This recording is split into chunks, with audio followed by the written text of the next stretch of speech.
రాష్ట్రపతి ప్రణబ్ ముఖర్జీని కలిసిన తర్వాత ఎంపీ కవిత ఢిల్లీలో మాట్లాడుతున్నారు. లైవ్ చూద్దాం. కేంద్ర ప్రభుత్వం ఖచ్చితంగా తెలంగాణకు రావాల్సినటువంటి అంశాలను కూడా పూర్తి చేయాలని మేము పరిపూర్ణంగా డిమాండ్ చేస్తా ఉన్నాం. Thank you. జై తెలంగాణ. విభజన చట్టంలో కొన్ని ఆంధ్రప్రదేశ్ కావాలి, కొన్ని తెలంగాణ కావాల్సింది. సో రెండు ప్రాంతాలకు చెందినటువంటి ఎంపీలు కలిసి ఫైట్ చేసే అవకాశం ఉంది. విభజన చట్టంలో రెండు రకాలు ఉన్నాయి. కొన్నేమో కేంద్ర ప్రభుత్వం మనకి ఇవ్వాల్సినవి, కొన్నేమో ఇంటర్నల్గా ఆంధ్ర తెలంగాణ వాళ్ళు కూర్చొని తేల్చుకోవాల్సినవి ఉన్నాయి. ఒక పక్క మనం కూర్చొని సామరస్యంగా మాట్లాడుకుంటూ సమస్యల్ని పరిష్కరించుకుంటూ దానితో పాటు కేంద్ర ప్రభుత్వం మీద ఉద్యమం చేయడం అన్నటువంటిది మన స్ట్రాటజీ అయితే ప్రజలు బాగుంటారు. కానీ చంద్రబాబు నాయుడు గారు ఎంతసేపు ఆయన రాజకీయాల గొడవ, లేకపోతే కేసీఆర్ కరెంట్ ఇవ్వలేదు, రైతులు నష్టపోయారు, నేనున్నప్పుడు ఇట్లా చేసినా, నేనున్నప్పుడు అట్లా చేసినా, ఆయన 9 ఏళ్ల భయంకరమైనటువంటి పాలననే ఏదో గొప్ప పాలనగా చూపించుకునేటటువంటి ప్రయత్నం తప్పితే నిజంగా ప్రజల సమస్య, నిజంగా ఉద్యోగుల సమస్య, నిజంగా కోర్టు సమస్య, నిజంగా రేపటి నాడు తాగునీరు మనకు ఇవాళ వర్షాకాలంలో గోదావరిలో చుక్క నీరు లేదు. దానికి కారణాలు ఏంటి అని అన్వేషించే ప్రయత్నం ముఖ్యమంత్రి చంద్రబాబు నాయుడు గారు చేయడం లేదు. సో అవి అన్వేషించుకోవాలి, ఇద్దరం కలిసి మాట్లాడుకుని సమస్యల్ని సాల్వ్ చేసుకోవాలి అనేటటువంటిది మేము చెప్తాం. టీఆర్ఎస్ ప్రభుత్వం ముందుగా చర్చల కోసం మేము ఆల్రెడీ పిలిపించినాము, గతంలో 2 సార్లు పిలిపించినాము. బట్ రాజకీయ లబ్ధి కోసం విద్వేషాలు రెచ్చగొట్ట ముందుకు వస్తుందని చెప్పేసి బాబు గారి నాలుకకు మడతలేదు కాబట్టి ఆయన ఎట్లన్నా మాట్లాడతారు. కానీ విషయం అది కాదు.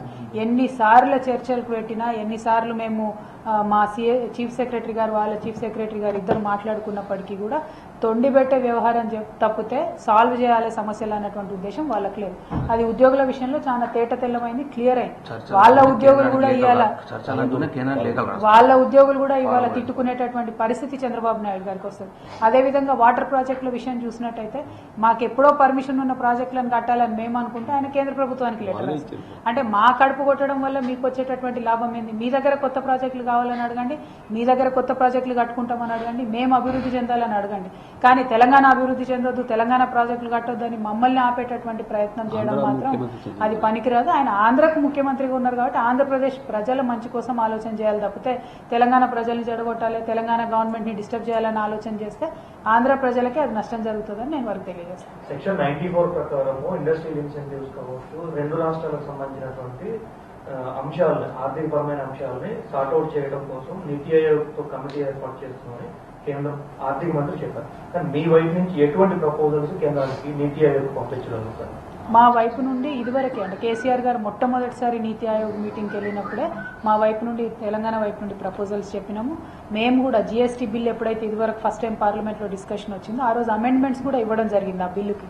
సెక్షన్ 94 ప్రకారం మనకి ఎక్సైజ్ ట్యాక్స్లో 5% రిబేటు 5 years ఇస్తామని వాళ్ళు చెప్పడం జరిగింది. సో ఆ 5% అనేది సరిపోదు, దానివల్ల ఇండస్ట్రీస్కి ఎటువంటి లాభం లేదు. కాబట్టి రెండు రాష్ట్రాలకు మేము కోరింది ఏంటంటే ఆంధ్రప్రదేశ్కు తెలంగాణకు రెండు రాష్ట్రాలకు కూడా 10% వరకు అట్లీస్ట్ మినిమం ఆఫ్ ఇవ్వాలి, అది కూడా 10 years ఇవ్వాలి. అట్లాంటప్పుడు రెండు రాష్ట్రాల్లో కూడా ఇండస్ట్రీ స్టెబిలైజ్ అవుతుంది. ఒక్క రాష్ట్రానికి మనం ఎక్కువగా ఇన్సెంటివ్స్ ఇస్తే ఇక్కడ ఉండేటటువంటి ఇండస్ట్రీ అటుతరలిపోయేటటువంటి ఆస్కారం ఉంటుంది. కాబట్టి తెలంగాణకైనా ఆంధ్రకైనా రెండింటికి సమాన అవకాశాలు రావాలి, సమానంగా అభివృద్ధి చెందాలన్నటువంటిది మా ఉద్దేశం. సో అరుణ్ జైట్లీ గారిని ఇదివరకే కేసీఆర్ గారు కలిసినప్పుడు చెప్పడం జరిగింది. మేము పార్లమెంట్ ఫ్లోర్లో అమెండ్మెంట్స్ ఇవ్వడం జరిగింది, తెలంగాణకి ఏం కావాలో డిమాండ్ చేయడం జరిగింది. అదేవిధంగా ఇక ముందు కూడా జరిగేటటువంటి నీతి ఆయోగ్ మీటింగ్లో మా రాష్ట్రానికి కావాల్సినటువంటి అంశాలని మేము పెడతాం. కాకపోతే మేము చంద్రబాబు నాయుడు గారు లాగా ఆంధ్రకి ఇది ఇవ్వద్దు, ఆంధ్రకి అది ఇవ్వద్దు అని చెప్పాం. మేము ఇద్దరికి సమానంగా ఇవ్వాలి, ఇద్దరం డెవలప్ కావాలని చెప్తాం. అదే వైఖరి ఆంధ్రప్రదేశ్ ముఖ్యమంత్రి గారు కూడా డెవలప్ చేసుకుంటే బాగుంటుందని సూచిస్తాం.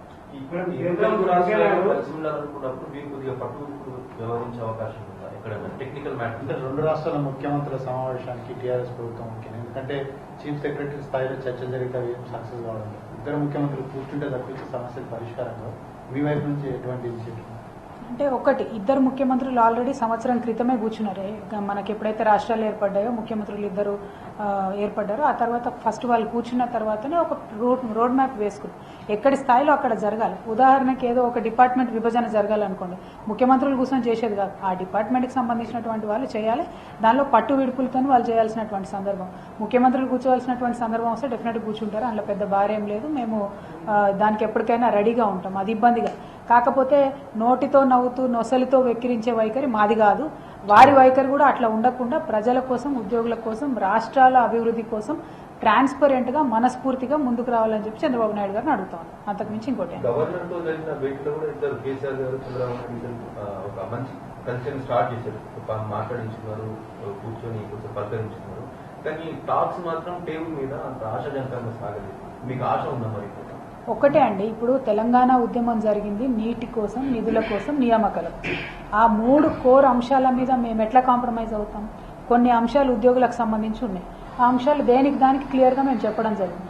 చెప్పినప్పుడు ఒప్పుకోకుండా దానికి ఏదో ఒకటి పేచీ పెట్టడం అన్నటువంటిది గత సంవత్సర కాలంగా జరుగుతున్నది. ఉదాహరణకు ఒక కమిటీలు వేయాలి పబ్లిక్ సెక్టర్ యూనిట్స్లో, కమిటీలు వేస్తలేరు చాలా దగ్గర వాళ్ళు ఎండీస్ ఉన్న వాళ్ళు.